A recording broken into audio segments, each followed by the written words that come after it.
Let's talk about some Zoom etiquette, and let's talk about it now. Zoom meetings are dominating the business landscape. And even after we're able to resume to face-to-face meetings, Zoom and other teleconference solutions are still going to have a major impact on how we conduct business in the future.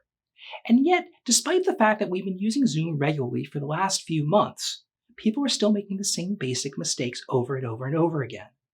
And unfortunately, this can have a negative impact on how we perceive you as a business professional. It can impact whether we want to do business with you. It can impact whether we want to refer business to you. So here are a few tips so you can be a Zoom pro. The first and most important rule is learn to use the mute button properly.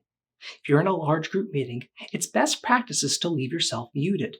This way people can't hear the background noises that are happening, which can be very distracting. But be prepared to unmute yourself quickly when it's your turn to talk. You can either click the little microphone button, or you can hold down the space button to temporarily unmute yourself. Either way works, but whatever it is, be prepared. Don't be the person who's unaware of whether they're muted or not and starts asking, "Can you hear me now? Can you hear me now?" Don't be that person.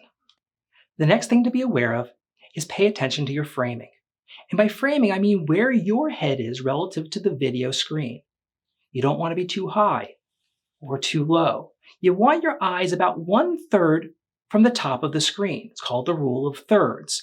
It's the best way that you're going to look professional for people that are seeing you.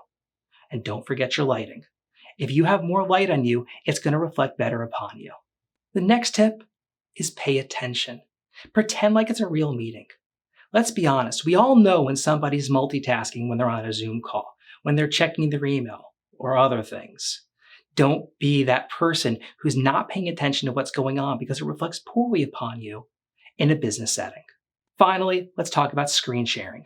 If you're not the host, or if you haven't been asked by the host to do it, simply don't share your screen.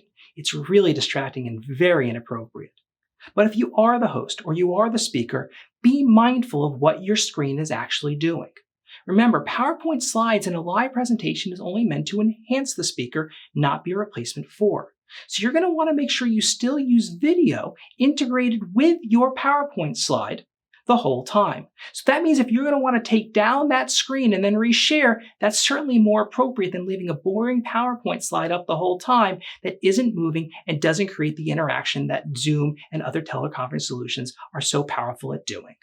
Those are just a few ways to improve your Zoom etiquette. What are your tips? Go ahead and leave your ideas in the comments below. Till next time, I'm Jeff with Flying Chimp. Remember, be safe, be kind, pass the hat and help local businesses that have been affected by COVID-19, and I'll see you again.